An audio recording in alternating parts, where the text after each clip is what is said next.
Guys, ito na, pauwi na ako ngayon. Saging lang yung kinuha ko kasi wala namang ibang makukuha. Sobrang layo pa guys, tingnan nyo mamaya, kita ko sa inyo. Sobrang layo pa ng uuwian ko. Dito ko sa pinakatuktok ng bundok eh.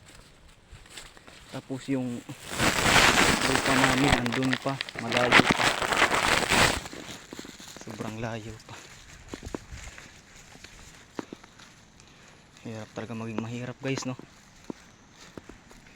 Kailangan kumayod para lang para magkakwarta. Ito guys, oh, pakita ko, hindi naman masyadong kita eh. Ito, sana tahain na, parang uulan guys. Oh yan oh, yung ano na yon, yun yung oh, yun yung barangay na yon, yun ang ang lugar namin. Yun kita nyo, sobrang layo pa, no? Dito kasi kami sa dito kasi ako sa tuktok ng bundok. Tapos yung lupa namin andun pa, layo pa. Pababa na ako ng bundok. Wala naman ako nakupra eh. Akong kasama, boring na eh. Tapos ang putik pa naman ng daan guys.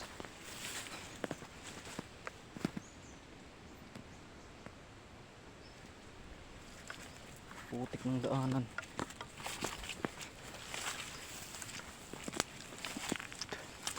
Hirap talaga guys, mahirap, no?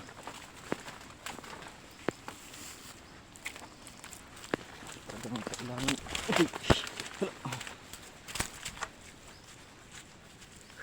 kailangan mo nang maghirap bakit makakain.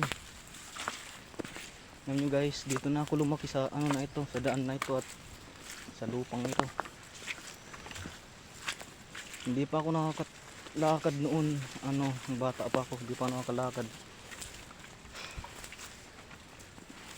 Inaano lang ako ng ate ko, inalagay dito, tapos maakit kami ng bundok. Nakakamiss kung isipin kasi dito na ako lumaki. Tapos dati buo pa kami, gano'n. Ngayon wala na. Sa aming lahat, ako lang yung walang asawa eh. Hindi ko pa kasi mag-asawa dahil alam nyo na, nag-iisa na lang yung namin, magulang, yung lolo ko. Lula kasi yung lolo ko eh, wala na. Nauna na nung August 5 eh. Sobrang tala na yun ang katandaan eh, 93 na yun eh. 93 years old pero malakas pa yun. Hindi lang sana nagkasakit dahil sa pagtutustos eh, sa Yosef ang hirap sa mga may bisyo ng kasi talagang pag nagkasakit talagang pag hindi TB sakit sa baga o sakit sa puso.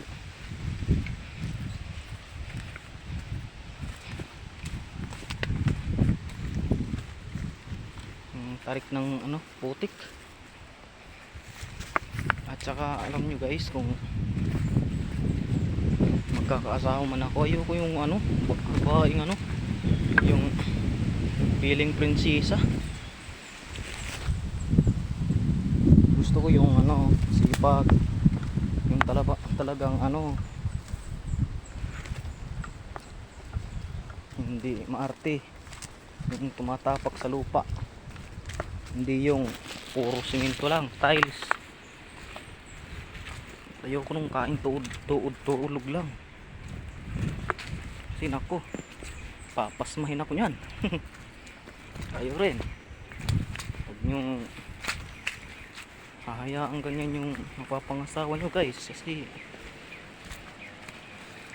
sobrang hirap nun. Naku, tarik talaga ng daan guys.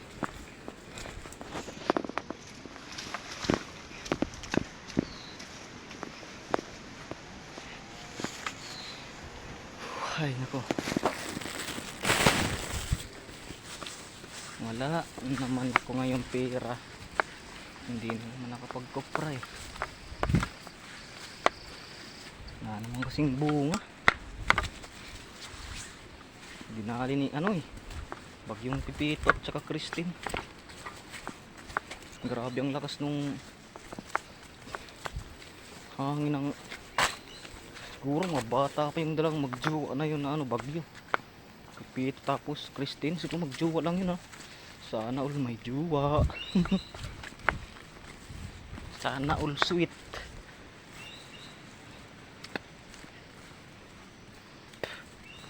Sobrang layo pa natin guys. Ano, nag-ano pa lang ako dito eh. Paano pa lang ako, pababa pa lang, sobrang tarik ng daan. Ano kasi umuulan.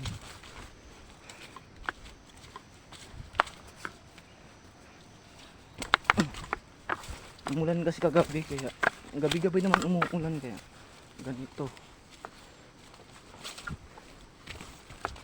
Sobrang ano, matarik yung daanan. Sinsya na kayo guys, ano yung malikot yung video kasi ano, naglalakad ako tapos hindi naman to siminto.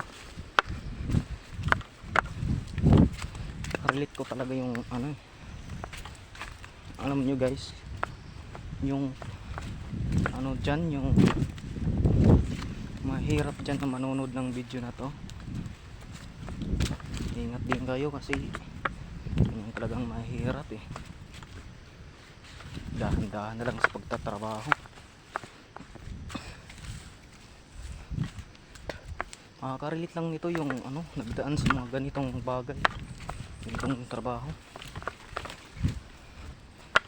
Akit ng bundok, kupra, kakayod, hanap ng pera, paghihirapan para makakwarta. Hirap talaga. Pero yung ano, mga mayayaman, hindi yun. Pero hindi naman lahat. Meron din naman kasing mga mayayaman na dumaan muna sa putik, dumaan sa maduming ano, daanan para lang makapunta sa tubig na malinaw, kumbaga, no? Kuha nyo bang ibig kong sabihin? Yung kailangan mo na maghirap bago yumaman.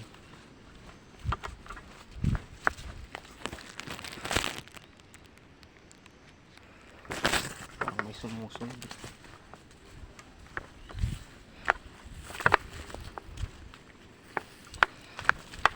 Tsaka dito sa amin guys, bawal mag ano pag gabi na. Uhulihin ka ng sundalo, bawal humiga dito sa gabi, bawal magpagabi. Kailangan alas 4 sa hapon sa baryo ka na, magdalagbok ka na, kasi bago ka umalis ng bayan. Aray! Pucha oh, bayan, bago ka umalis ng bayan, ano ka muna, maglalagbok. Ito guys, may papakit, ano, matanda na, sipag.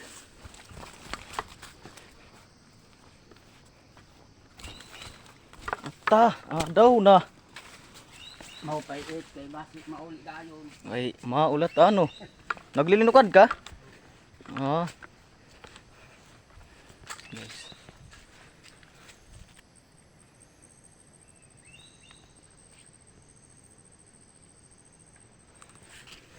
tanda na yung guys, nakita nyo, paakyat pa lang siya ng bundok, ano na eh, alas 8:17 na umaga. Pauwi na ako eh. Ano ko pa, siya paakyat pa lang, ano yun eh, sobrang sipag nung kasi araw-araw yun pupunta ng ano, bundok. layo din yung bundok nila eh. Si ano, Liloy ba ito? Liloy. Pero alam nyo guys, kung hindi lang sana nahulog si nanay sa katre at saka hindi nagka-diferensya yung paa niya, siguradong hanggang ngayon kahit 80 years old na yun, siguradong ano pa yun, naakyat pa yung bundok. Kahit nga ngayon hindi na, mahirap na makalakad eh. Sabi niya pag nakalakad siya, aakyat pa rin siya ng bundok para magtrabaho. So ngayon inis ako dahil ayokong umakyat ng bundok. Baka ano pang nangyari yun eh. Yung tandaan na yun, payat pa naman. Pero yung bilib talaga ako sa mga taong ano eh, sinang-unang tao, sinang-unang panahon. Kasi titibay eh. Pansin nyo ba? Ang sinaunang tao, titibay ng buto, titibay ng katawan. Tapos siguro dahil sa walang mga halong kemikal yung kinakain nila, tapos walang bitchin, walang alak na kahit ano pa, tapos yung mga sigarilyo noon isa lang, tapos isa lang yung flavor, tapos yung mga street food, mga food ibang iba pa, wala pa nun, puro gulay, isda, manok, baboy. Yung sa gubat di ba na baboy, hindi naman yung baboy na ano kinakate sa merkado. Yan.